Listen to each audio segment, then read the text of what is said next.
Welcome everyone to the 2015 Windows 10 400 at Pocono race review. I recap what went on before the race, during the race, and after the race.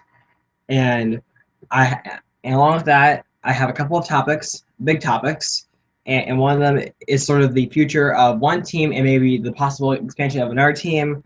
Welcome everyone to the 2015. I'm sorry if you heard that. I actually did not have. I guess I'll tell you a little story. I'm basically watching the video live, and on a separate tab, I have like sort of like the settings for the live stream. So if you heard that, that was actually the video. So sorry about that. So anyway, as I was saying, so a big team's future is uncertain. Another team could be expanding. Also, some teams seem to be hitting their stride, while other teams seem to be struggling. I will get to that in a moment. Also, about this Pocono race.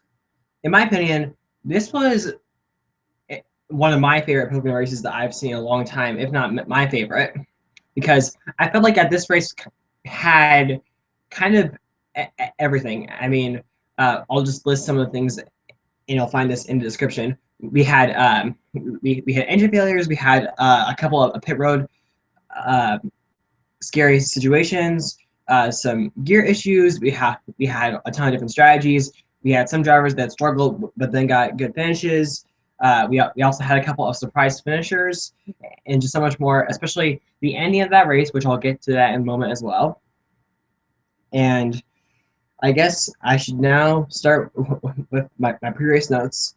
So number one, and I think that this was released, I think, around like Monday or Tuesday. It is Stewart-Haas Racing says that they are close to finding a new sponsor for Danica Patrick and re-signing her for 2016 and possibly beyond. And I don't know if I did this back around Talladega, but it was announced around that time that GoDaddy will be leaving Danica Patrick after 2015, which that along with Danica Patrick's contract at that time left, I think, some people thinking like she might be leaving, but it sounds like that Danica Patrick is going to be in this pickup series for at least a couple more years at the very least, and also some penalties. The 98 team, which last week at Indianapolis was driven by Timmy Hill, received a P3 penalty for a piece of tungsten, I think that's how you say it, coming out of the car in one of the practice sessions. And crew chief Scott Eggleston, however you say that, and car chief Kevin Eagle have been suspended. I think they were suspended. I think that they said that I think were suspended for one race, and because this was before, and I think because this was before Pocono, I think it was this race, and I've yet to hear an appeal, and I'm thinking that they probably won't appeal. And also, Scott was fined $25,000, and car owner Mike Curb lost 15 car owner points. And I think now this puts that team in jeopardy. Like I think that if that team can't get something good for them, we could be talking about both drivers on Premium Motorsports on certain weeks where we have more the 4-3 cars as drivers that have to race their way in, or else could be going home. So overall, things continue to get worse for Premium Motorsports, and I think I've said this before, and I'll say it again. I'm still having a hard time really seeing this team sort of having a future beyond 2015 or even sooner than that. Also, a couple more penalties. Ryan Newman and Casey Mears, their teams were docked 15 minutes of practice because they received warnings for failing some type of inspection at Indianapolis, and I believe the week prior than that, or they were the week prior to that at New Hampshire also received a warning. So if you get 2 consecutive warnings it's a P1 penalty, and I think I've also said before about how a P1 penalty, it can result in a couple of different things. One of them is time off in practice. Another one of them is, I think, last selection in pit stalls, and a couple more reasons. And then also probably the biggest story of them all, Michael Waltrip Racing. And the first announcement was Toyota has yet to confirm, or actually doesn't know, because apparently Michael Waltrip Racing has not said or has not renewed their contract. And in case you didn't know, Michael Waltrip Racing has been driving Toyotas since Toyota came onto the scene in the Sprint Cup Series back in 2007, and then I believe a couple days later. Well, actually, sorry, I'm going too far ahead.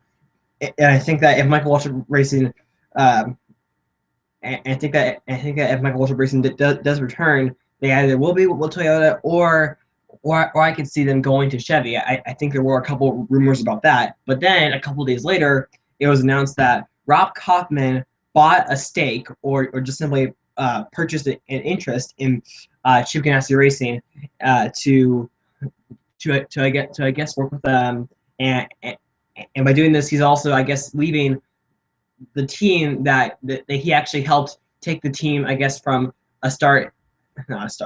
from a go or go home team to actually a sort of star powered team. And so I mentioned that he bought interest in Chip Ganassi Racing, and if him and I guess if him and Felix Shabazz, which I guess is one of the owners of Chip Ganassi Racing, if they agree on some things, I believe Chip Ganassi Racing by 2016 and beyond could have 3 cars instead of 2 cars, and the car and driver that Rob Kaufman would take would be Clint Boyer and all the sponsors. So we could be looking at Clint Boyer maybe being with Chip Ganassi Racing, even though Clint Boyer has a contract with Michael Waltrip Racing for at least, I think, another year or two. And also, Michael Waltrip Racing has yet to confirm any sponsors, and I believe, I don't think this ever made TV, but I believe the building of Michael Waltrip Racing, I think, went up for sale, and I don't recall seeing or reading anything saying if anyone purchased it. So overall, things are not going. So Michael Waltrip Racing does not have that bright of a future, and I think Michael Waltrip Racing, I think the team has been on a downhill trajectory ever since that whole Spingate situation where the team, I guess, or certain parts of the team manipulated the finish in order to get Martin Truex Jr. into the chase, but that would eventually backfire. They went from a 3-car team to a 2-car team, and neither of its 2 drivers made the chase last season, and it's had to do things like swap crew chiefs. It's had a couple of drivers. Brian Vickers was out again. Brett Moffitt has been in the car. David Reagan will be in the car for the rest of the season.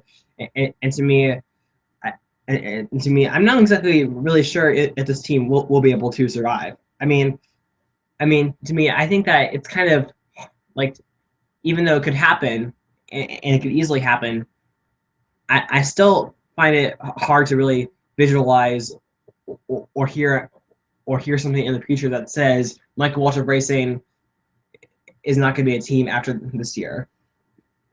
But I hope that they can get things worked out, and they can continue to survive. Maybe what could happen is that if the team does not continue to drive Toyotas, they could go to a Chevy and maybe partner or be in alliance with Chip Ganassi Racing, or because French Road Racing says that they're interested in Toyotas and also a 2-car team, they could maybe merge with Montreal Racing. There's a whole lot of possible outcomes, but I really just don't know. Overall, I just hope that things don't go seriously downhill as much as it's been already. Anyway, a couple more things relating to teams. Reed Sorensen and Timmy Hill switched cars. I don't know why. And anyway, now on to the racetrack. So the bumps that many drivers addressed during the June race, especially during the practice sessions on Friday of the race weekend, those bumps are now gone. Turn 2 was repaved, and I think that other than the concerns with an IndyCar race in Pocono in a couple weeks now, I guess those bumps could be a big hazard, and so I believe that's another reason why. And anyway, on to the race weekend. So first practice, Brad Keselowski is the fastest. And behind him, Matt Kenseth, Denny Hamlin, Austin Dillon, Kevin Harvick, Jimmy Johnson, Ryan Newman, Kyle Busch, Shane McMurray, and Kurt Busch. Kyle Busch grabs the pole later that Friday, and right behind him, Kevin Harvick, Logano, Austin Dillon, Tony Stewart, Kurt Busch, Matt Kenseth, Carl Edwards, Brad Keselowski, Jeff Gordon, Denny Hamlin, and Jimmy Johnson. That was the top 12.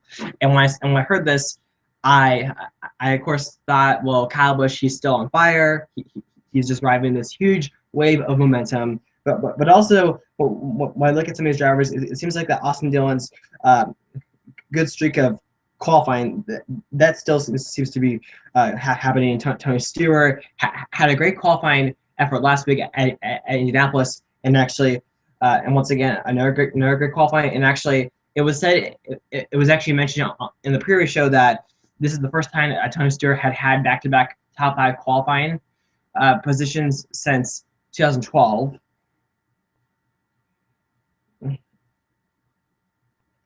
And then moving on to Saturday, Joe Gibbs, 1, 2, 3, 4 in the second practice. Carl Edwards, Matt Kenseth, Kyle Busch, Denny Hamlin, then Kurt Busch, Newman, Logano, Dillon, Keselowski, and Johnson. But then also the second practice was pretty eventful because I think this happened in the second practice. Coming off of turn number 3, Jeb Burton spins on his own. And the thing is, he misses the wall that separates the pit road and the racetrack. But the thing is, he goes down and hits the pit wall. No one was injured, but the thing is, the announcers, and I'm sure many other people did bring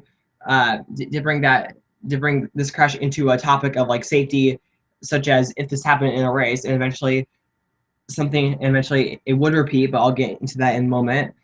And for me, I think that what might need to be done is this. You might want to move the first pit stalls entering the pits up closer to turn number 1. But to me, I think that if this is during a race, and this did happen during the race, don't be sure not to have like equipment on that wall, because if a car hits that wall, not only is it going to make contact with the equipment could go flying into the air along with a bunch of debris, etc. So I think that also needs to be taken into effect about possible changes to the racetrack and also to the rules. And what else? Because for example, in the race today, when blank driver, I'll get into that moment. When that car it hit one of the helmets, and one of the helmets actually went flying into the air several feet, and I think it actually almost hit a spectator. Not spectator, but hit. I think it almost hit. Not hit. I think it almost went into the grandstands. So I think that there could be changes. There could be changes in the future for not just Pocono, but for all racetracks. And moving on to later that Saturday, Kyle Busch was fastest in happy hour despite contact with the wall exiting turn 2 early in the practice session, and Brad Keselowski would actually do the same thing. Kyle Busch fastest, Kurt Busch, Edwards, Harvick, Johnson, Keselowski, Hamlin, Kenseth, Truex, and Jr. That rounded off the rest of the top 10. And so entering the weekend, there were a couple of things asked. Will Kyle Busch be able to continue his dominance with another win? Can Martin Truex Jr. sweep the Pocono races, which is something that has been done several times, most recently last season with Dale Earnhardt Jr. And also, once again, could we get another new winner? Will Kyle Busch make the top 30? Because if Kyle Busch makes the top 30, that's going to knock someone. That's going to knock the 16th place guy in points out, and so much more. And I think that the last two things I want to talk about is the this isn't exactly like Sprint Cup related, but I think it's worth mentioning. There were a couple articles. They were not articles from like NASCAR.com or any other like major big sporting website, but they were out there. Lime Rock Park actually wants a NASCAR Camping World Truck Series event in the future. And the thing is, I think the president says that they're going to try to talk to NASCAR about this. And for me, that would actually be something that I would actually be interested to see. I don't know. Lime Rock Park, it might need to make some changes to maybe suit the Camping World Truck Series, because I wonder if it actually has enough pit stalls or if it has like a big enough like garage and so on. But to me, I think that would be interesting. And also, after the drama-filled Xfinity race at Iowa last night, a couple of Sprint Cup drivers, specifically Kyle Larson, Dale Earnhardt Jr., Ryan Truex, Logano, and Brad, took the Twitter to actually sort of wish or just suggest like hey NASCAR, let's have a Sprint Cup race at Iowa. And to me, that's probably around the top of my list of like of like schedule of like things I would do to schedule, such as changing it. And I actually remember back at Talladega, I never talked about this in my race review, but Kevin Harvick did actually. He was in the media room and actually was also another person who said he would like to see the Sprint Cup Series go to Iowa. And I think that Iowa is a good choice. I think that racing at Iowa is good. It's a short track, but to me, I think what also makes Iowa cool is how I just think that I just think that it has a cool scenery. It's bumpy, and normally I don't like bumpy older surfaces, but Iowa, it's kind of like an exception for some reason. I like how wide the racing surface is. Because for example, on restarts, sometimes they go 3 and 4 wide, and just simply in that race, there was also a lot of hard racing that you're not really going to find at many of these tracks on the Sprint Cup Series because of the way that the track is designed. So to me, I hope that in the future, hopefully maybe in the next couple of years, NASCAR does have a talk with Iowa Speedway and hope to get Sprint Cup Series event. We don't need 2. I would just like 1, and it could be day or night. And to me, I think that if there has to be changes, such as to the garage or the grandstands, let's do it. Let's do it. Let's just not make like drastic or like knee-jerk changes, such as like changes to like the layout. Let's not like repave it, etc.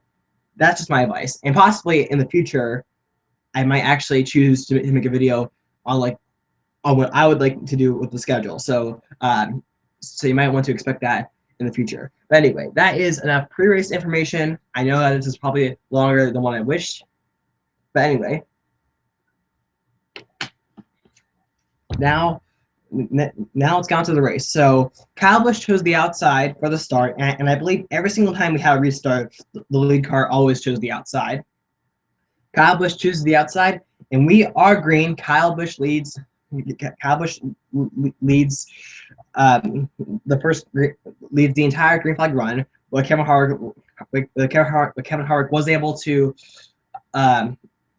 maintain around under a second behind Kyle Busch. And then on lap number 5, our first caution of the day, and it happened when Casey Haynes spun all by himself, almost exactly like Jeb Burton. and he goes down, misses the pit wall, but just smacks the inside pit wall pretty close to where Jeffrey hit it. And the thing is, it was right around AJ Allmendinger and Travis Kvapil's pit stalls. In case he can't make hard contact, he would not be able to get back on the racetrack to finish his dead last. And to me, like I said, I think that changes should be made. Should be made. But I think that if I want to talk about Kasey Kahne, this puts Kasey Kahne in a really bad situation. After this race, he's now I think he's now 60. I think he's now 60 in points, which doesn't sound too bad. But the thing is, if Kyle Busch gets into the top 30, and the thing is, he can do that as soon as next week. That knocks Kasey Kahne out.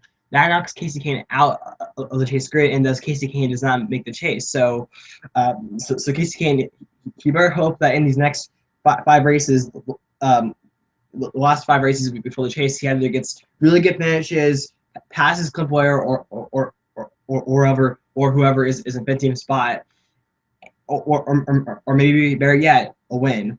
He won the second to last race before the chase at Atlanta, so he is capable of doing it. And just overall, Kasey Kahne, he's kind of, in my opinion, Kasey Kahne, he's just kind of like the weak link out to the entire Hendrick organization, in my opinion. But to me, it always kind of hurts me to see him struggle. But anyway, so Kasey Kahne, the area where Kasey Kahne hit the wall on pit road, it actually caused slight damage to the wall, and they actually had to go under a red flag for a total for about 15 minutes, and then we had a restart, lap number 10, and then lap 13, NBC showed us that there actually still is actually bumps in the tunnel turn, but it's not in the area. It's actually the transition, and overall the new surface, other than the talk about it being smooth, I don't really think that there was a whole lot of like talk or just simply a whole lot of drivers addressing sort of that transition. But then on lap number 16, our second competition caution of the day, and this was because I guess in the ARCA race yesterday at Pocono, I guess someone dropped fluid or just something. There was some kind of like liquid on the racetrack that NASCAR had to go clean up, and I guess NASCAR and the officials wanted to check out the tires or whatever. And I guess I can understand why. Pit stops, lap number 17. Some make pit stops, others stay out, and then the top 10 exiting the pits. Kyle Busch, Logano, Edwards, Jr., Kenseth, Hamlin, Keselowski, McMurray, Clint Bowyer, and Kyle Larson. And then most of the drivers that I did come down the road took 2 tires. And overall, during while in this race, I felt like there was a whole lot of like different strategies. There wasn't really a whole lot of like drivers choosing to risk it and say, do you know what? I'm gonna take fuel only. No, I'm gonna take 2 tires. No, mostly everyone. Every time I think we had a cycle of pit stops, whether it was under green or under caution, it was usually everyone chose to do the same thing, whether it was 2 tires or 4 tires. And the 12 or 10 drivers that stayed out: Kevin Harvick, Kurt Busch, Austin Dillon, Jeff Gordon, Tony Stewart, Mark Truex Jr., Danica Patrick, Jimmy Johnson, and J.J. Yeley. Oh yeah. Oh, also Marcus Ambrose. They all stayed out. Restart lap number 20. Kevin Harvick. It looked like that he was going to be able to sail away, but then all of a sudden, here comes Kurt Busch down the backstretch, entering the tunnel turn. Harvick it's a little out of shape, but he's able to hold on to the lead. But then, as soon as we head into turn number 3, some smoke coming out of the 4 car, engine failure. Kevin Harvick's day is done. He would go on to finish 42nd. His worst finish of the season, and I can't really remember the last time Kevin Harvick ever finished outside the top 40. This is his first engine failure since the 2014 Spring Texas race, and to me, I think that even though even though he has 2 wins and still is the points leader, it's once again another frustration as once again this was another race where Harvick could have won, but yet there were issues. And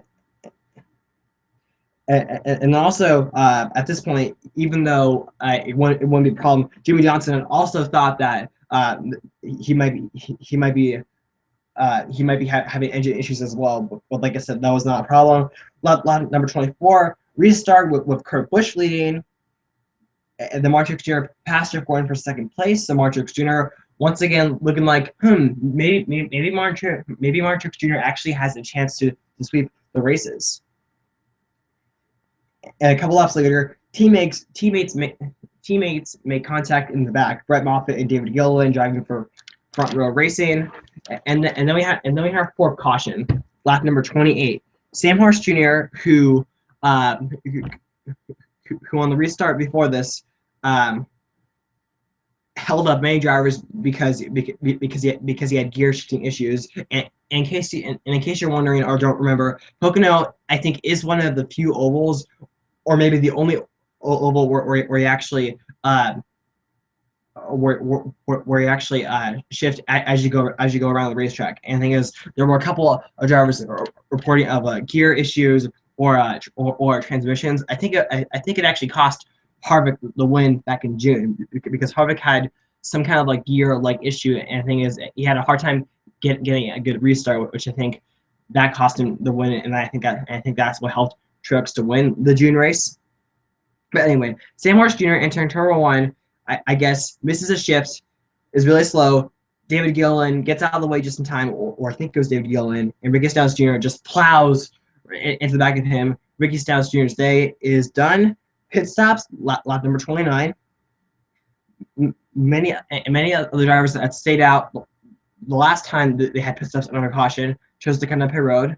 Restart, lap number 34 as Mark Truex Jr. took the lead away from Kurt Busch. And then the first, never mind, I'll skip that. That's not really worthy information. But then by around lap number 43, the last two drivers that had yet to make a pit stop the entire race, Johnson, Truex, and Kurt Busch, all came down pit road, starting with Jimmy Johnson, and then on lap number 46, the lead went back to Kyle Busch.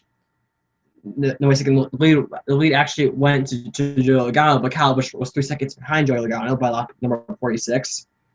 And then a couple laps more, and then several laps later, Joey Logano makes a pit stop. Kyle Busch leads. Kyle Busch gives us the lead the next lap to Denny Hamlin. Dale Earnhardt Jr. got a penalty for too fast entering, and that'll be the first of a few more problems.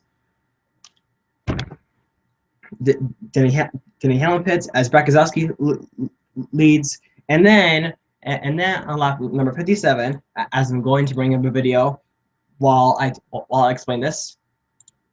Oops, wrong video. But anyway, what happened was that Brad Keselowski, he was I think the leader at the time, and he had led I think a couple laps. So he decided to come down pit road. And he comes down pit road. It looks like it's going to be a solid pit stop. But then right here, he's heading into his pit stall way too hot, locks up the brakes, and then all of a sudden a few crew members actually land on his car, and most notably the tire carrier, the tire got knocked out of his hands, and it would actually go on pit road, and a couple drivers like Biffle and Kurt Busch had to actually swerve out of the way, and overall it cost a lot of time on Brad Keselowski, and because of the tire, he would actually have to come back on pit road because it is a penalty when equipment leaves the pit stall. And actually right here, when they showed another angle of it, you'll actually see the jackman.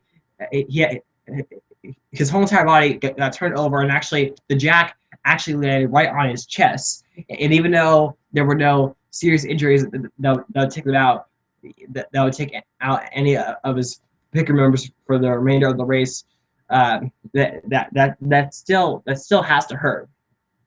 And this is also the second time in 4 weeks as this has happened. He actually went into his pit stall way too hot during pit stops during the caution flag, and I felt like he, and I think he was the leader um, entering pit road when that happened, and I felt like that really cost him the win in that race. So Sabrekowski once again has pit road issues. But anyway, as this was going on, Jeff Gordon leads a lap. Dan Patrick then takes the lead from Gordon when Gordon makes a pit stop. And Dan Patrick leads, Landon Castle in second. And then a couple laps later, caution number 5 for a tire in the middle of pit road. And I think the reason why NASCAR threw the caution a couple laps after it happened was because I think NASCAR wanted to get through the cycle of pit stops, or was at least trying to. And so NASCAR throws up the caution, and basically the drivers and so for the drivers that stayed out, Dan Patrick, Landon Castle, Matt DiBenedetto, and Michael Annett made their pit stops, and then we had a restart, lap number 66, and then the lead went back to Joey Logano. But then entering turn number 1, this is where I felt like they were really starting to get more 3 and 4 wide entering turn number 1, and at that point in the race, it became too much because Menard, I think, got loose. He went up into Kurt Busch. Kurt Busch goes sideways. No one hits him, and he does a great job to save the car. But then Sam Horse Jr. has nowhere to go, hits the left side of Kurt Busch, not the door, but in the left rear.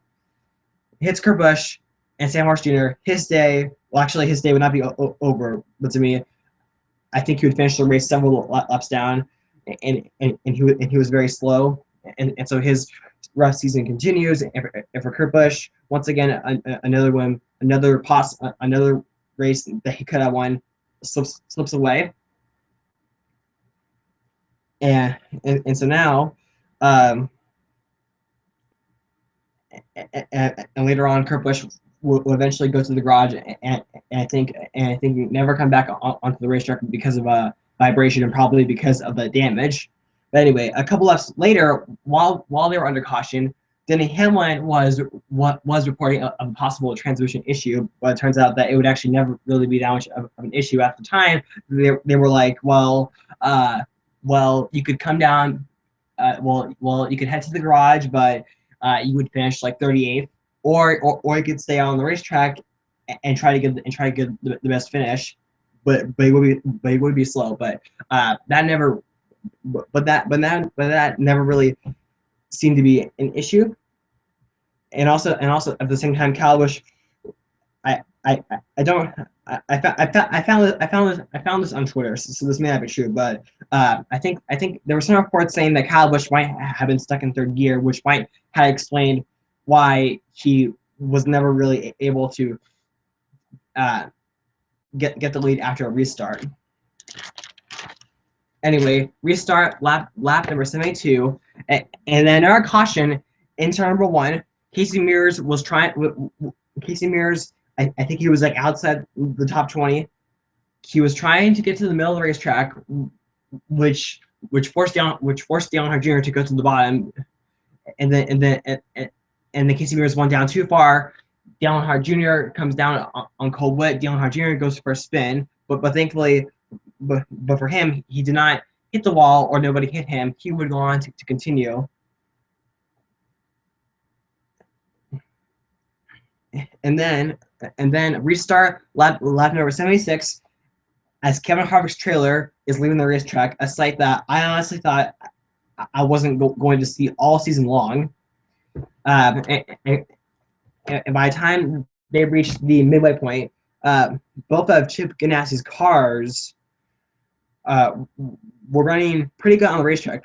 Larson and McMurray 5th and 9th, and they were mostly top 10 cars all race long.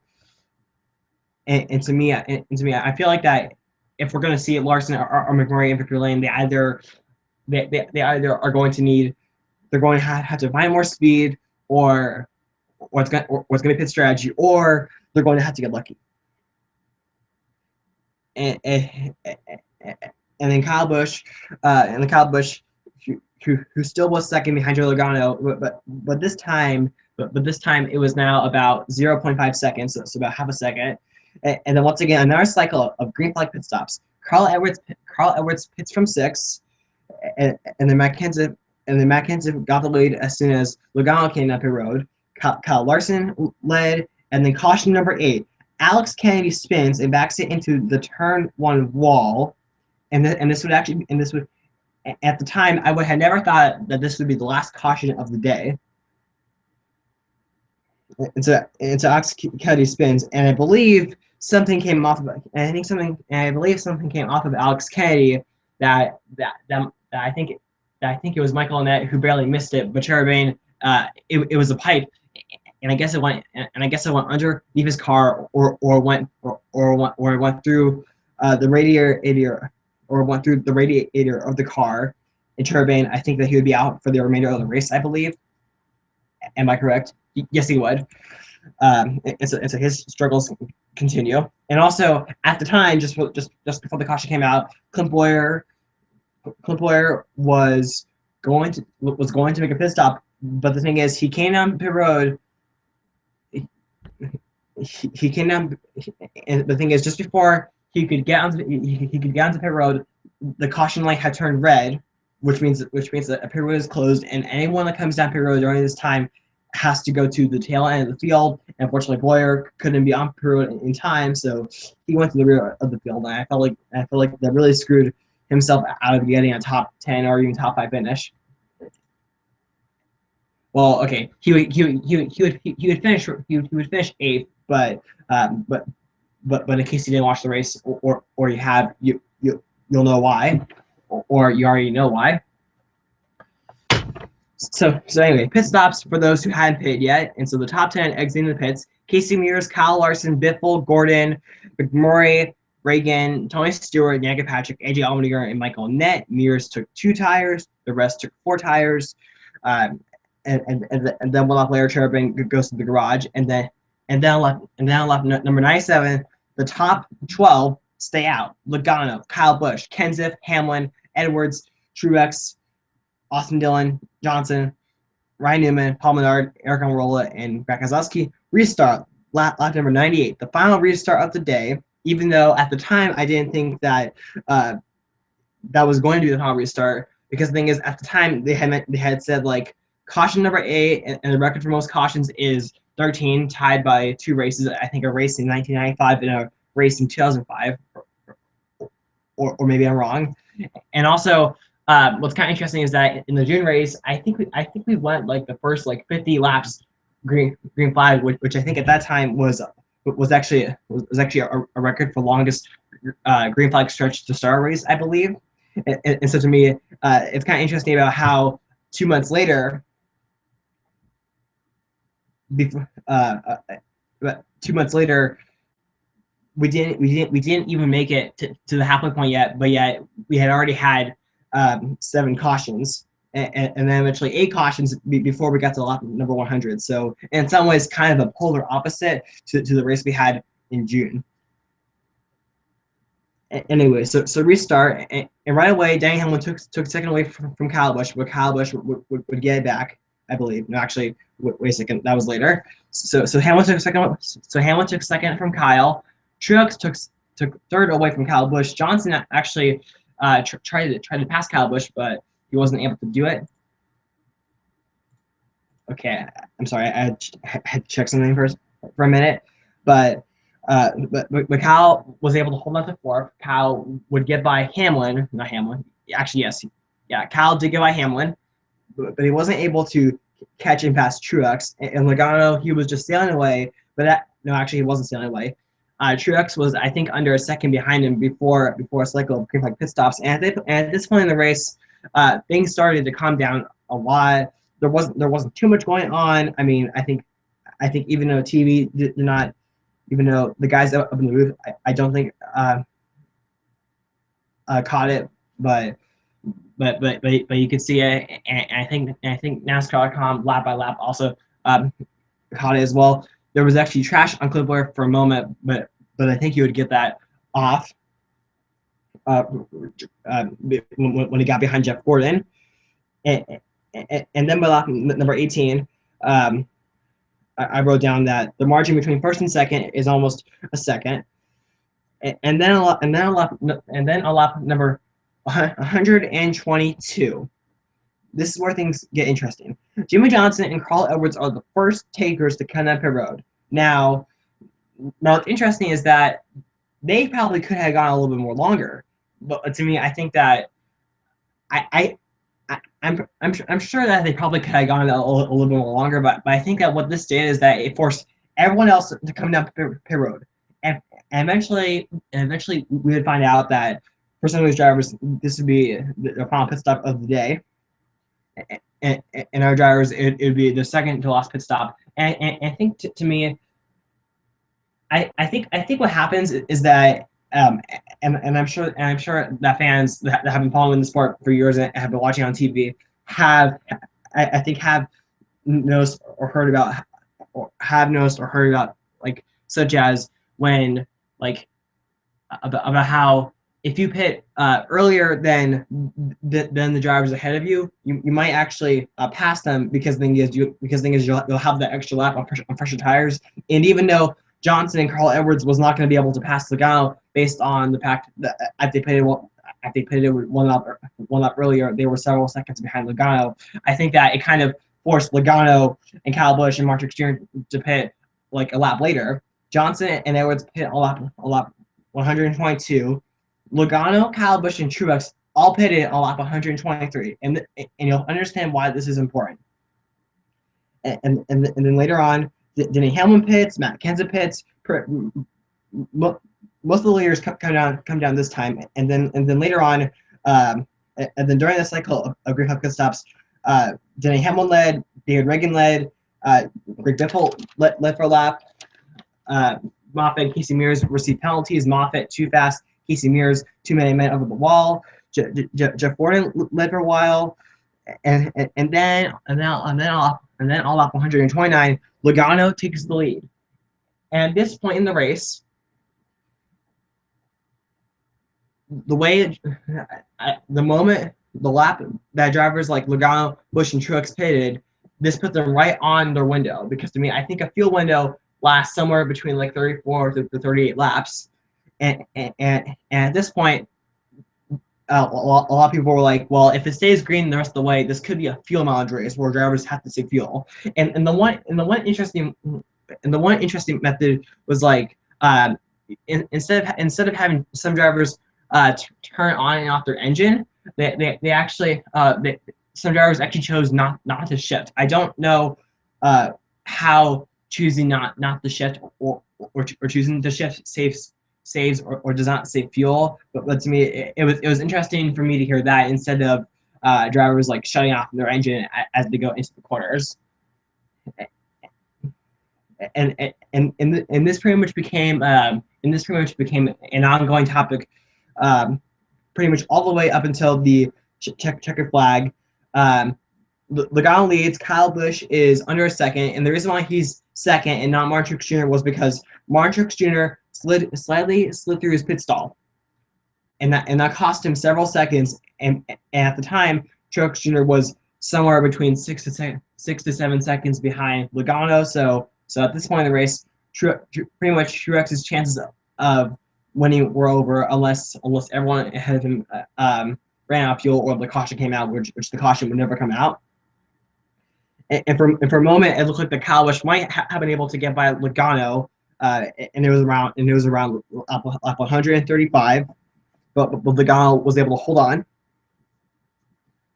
and then eventually, fast forward to about 5 laps to go. So about 5 laps to go, or heck, even just 2 laps to go. So here we are. We are coming to 2 laps to go, and as this is happening, I'm actually pulling up a video because I want to watch this and explain it. So, okay, so here we go. So here is what happened. I'm just waiting for the video load. Okay, so heading down into turn number 1, Logano has a 1 second lead, and if Logano is able to save enough fuel, he will be able to go on to win a second career victory. First since the Daytona 500. But then we're here exiting turn number 1. Logano's car, it's wiggling, it's wiggling, it's out of fuel. And all of a sudden, here comes Kyle Busch. And at this point in the race, for me, I was just kind of like, oh great, oh great, Kyle Busch, he's gonna win again. He's gonna somehow be able to save enough fuel, because for any Kyle Busch fans, the reason why I reacted like that is just because I don't hate Kyle Busch. It's just that I wanted to see someone else win and not have Kyle Busch win 4 in a row. Like to me, yeah, that's kind of the reason why. So at this point here, as Kyle Busch passes Logano's chances of winning the race are over. Kyle Busch gets by him, and I thought oh great, Kyle Busch is gonna win. And then also entering turn number 3, I absolutely thought that Kyle Busch was going to win because by the time Kyle Busch went into turn number 3, Martin Truex Jr. also ran out of fuel. So to me, he was not going to win. Kyle Busch ran out of fuel at all. So because of that, I thought Kyle Busch was just going to sail on, win the race. And the thing is, sorry. Because I thought well, in that case, Kyle Busch is 20 plus seconds ahead of whoever was in 4th place, who I didn't know at the time. And then all of a sudden, here we go, final lap. So I think even though Kyle Busch started wiggling down the backstretch, I think he really started losing fuel as they took the white flag. And so here we go, entering turn number 1. And so to me, I was aware because I think it was Jeff Burton who said that Kyle Busch was probably out. But to me, what I thought was that I thought that even if Kyle Busch did run out of fuel, I think that he was several seconds ahead of 4th place, which eventually coming up in turn number 2, they said it was Matt Kenseth. And so I thought, but to me, I still thought Kyle Busch was actually going to win. But I guess what I forgot is how slow your car is once you actually do run out of fuel. And so Matt Kenseth down the backstretch. Kyle Busch enters turn number 2, but at this point he's super slow. Here comes Matt Kenseth, and Matt Kenseth, he wasn't on that. He was actually, I think, on the same strategy as Busch, Logano, and Truex, but I guess he was able to save enough fuel. He gets by Kyle Busch entering the tunnel turn, and Matt Kenseth. And Matt Kenseth, who was, I think, several seconds ahead of Brad Keselowski, I think it was possibly 9 seconds, maybe, or maybe I'm thinking of someone else. Coming out of turn number 3, Matt Kenseth saves enough fuel. He goes on to win at Pocono, his first Pocono win ever. And he also said in the post race show that this is his first fuel mileage race ever won. And it was his second win of the season, first since Bristol, his first multi-win year since 2013, where that year he won 8 races, I believe, and also some of the other highlighting finishers. Brad Keselowski second, Jeff Gordon in his final Pocono race finished 3rd. Dale Earnhardt Jr., who I think at one point was 1 lap down or almost 1 lap down, finished 4th. Greg Biffle, nice solid run for his team, and for the Roush organization, and so that is the race. Matt Kenseth wins, and I gotta say, even though I'm not sounding too excited right now as I'm talking to you, when this was all going on, when this was going on, I was I was freaking out. I was kind of freaking out. I was on the edge of my seat because really, I think for the Sprint Cup Series, I think it's been since Michigan 2009 in June. I think that was the last Sprint Cup Series race where it was a fuel mileage race, but instead of a situation where no, I'll say it again. So I think the last time we had a fuel mileage race like this one was the 2009 Michigan June race, where we're coming to white flag. Leader Jimmy Johnson, who had led most of the laps, ran out of fuel. Then Greg Biffle, the second strongest car, runs out of fuel on the backstretch on the white flag. Mark Martin who saved enough fuel, got by Biffle. Mark Bryan goes on to win the race, and later on, Mark Bryan would say that he started saving fuel on lap number 1. And to me, in this race, very similar story. Logano and Kyle Busch, the 2 best cars on the unless you want to include Harvick and maybe Kurt Busch. Logano runs out of fuel before they take the white, and then just like Greg Biffle on the backstretch, Kyle Busch runs out of fuel on the backstretch. Matt Kenseth saved enough fuel to go on to win, and really, I knew Kenseth had like a top 10 car, and I knew that he was in the top 10 throughout most of the race. But I really, but to me, I don't think that I don't think that many people like myself saw this coming. And Matt Kenseth was actually had enough fuel to actually still do a big burnout. And so that's Pocono. And so that's Pocono, and that's why I think that this was probably one of the best Pocono races I've seen, and maybe my favorite Pocono race ever. Glad to see Kenseth winning. Glad for some of the surprise I didn't expect to see finishers that finished good. Gordon Jr. and Biffle, for example. So what does this mean? Well, now I think the biggest story is that Kyle Busch, if Kyle Busch would have been able to win or at least finish in the top 5, he would have been in the top 30 points, and that would have already knocked out Casey Kane. But to me, because he finished 21st on the racetrack, one lap down, they actually scored Kyle Busch. They actually scored Kyle Busch as DNF because he wasn't able to make it to the start finish line on his own. I'll get into that controversy in a minute. But anyway, but Kyle Busch, he was able to close the margin just a little bit. Entering the weekend, it was 23 points. Now it's 13 points, and I think that with the momentum, but also heading to Watkins Glen, where he's won at twice, 2008, 2013, but has also won Sonoma earlier this season. I think that is probably the race where Kyle Busch might get victory at number 5, and might get victory at number 5, and makes it into the top 30 points, and thus is currently in the chase unless he falls out of the top 30, which at this point I'm having a hard time seeing that happen as well. But anyway, I talked about saying like Kyle Busch couldn't make it to the start finish line on his own, and basically I think that chances are you probably could go onto like Facebook and probably various other social media websites, etc. But to me, one of the biggest controversies was that I guess there were some fans that thought that Kyle Busch is helping Kyle Busch still be in contention to make that top 30 points, thus get into the chase. Because what happened was that apparently some fans thought that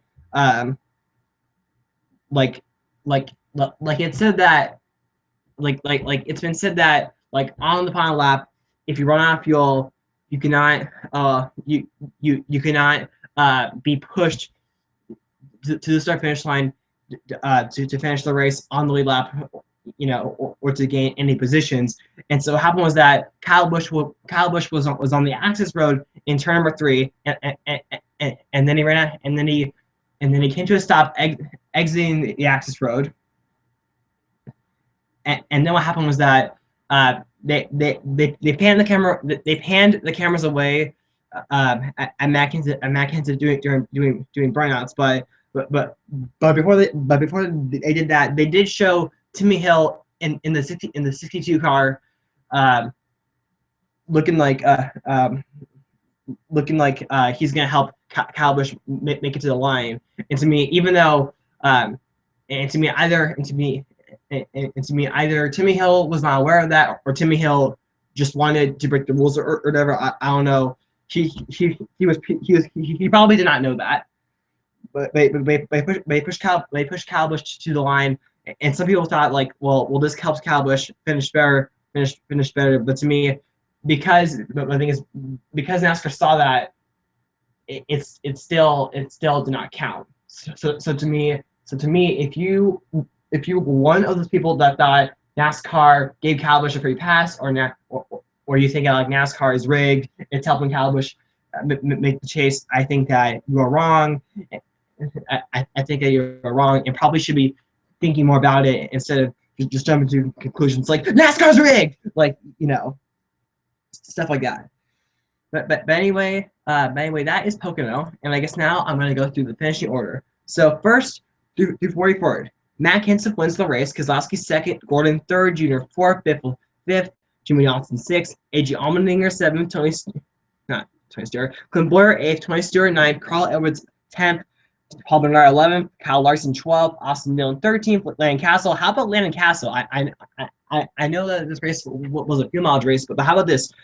A 14th place finish, his best finish since last fall's Talladega October race, where he finished fourth. So a nice top 15 for him. That's got to be a win for Landon Castle and Hillman Circle Sport Racing.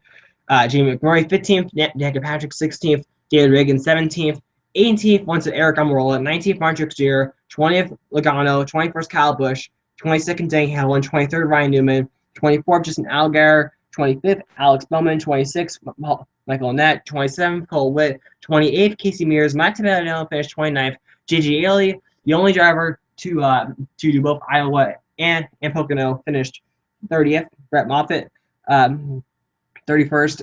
Travis Kvapil, 32nd. David Gilliland finished 33rd. Reed Sorensen, 34th. Jeb Burton, 35th. Timmy Hill, 36th. 37th went to Kurt Busch. 38th went to Alex Kennedy. 39th went to Sam Horse Jr. 40th went to Trevor Bayne. 41st, Ricky Stenhouse Jr. 42nd, Kevin Harvick. 43rd, dead last, Casey Kane. Who were the drivers that surprised me? Who were the drivers that disappointed me? Well, I think I already talked about how even if about how I, along with many people, probably didn't expect Kenseth to win. I also didn't really see Gordon Jr. and Biffle finishing where they were. And I talked about Landon Castle, and I guess that was pretty much it. The drivers that I was sad to see, the drivers that I was sad to see finish where they did, or drivers that I was disappointed by their run. Drivers that I was sad by: Casey Kane, Kevin Harvick, two drivers that I felt like could had gone a top 10, top 5, and I think that Kevin Harvick, I think that he could have won. And I was kind of sad, and I was kind of sad to see Logano and Kyle Busch 20th, 21st, along with Martin Truex Jr. He had a great run going. Denny Hamlin, he also would have gone a top 5 possibly. And so yeah, so that's pretty much my thoughts. And now as I shift my focus to next week is Watkins Glen, and I gotta say, I think that this upcoming race at Watkins Glen could be historical. Why do I think that? Here's why. As of right now, as of as of this video, I think if you go on to weather.com, as of this video being uploaded, or as of this video being streamed, if you go on weather.com right now and go type in Watkins Glen,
among active drivers.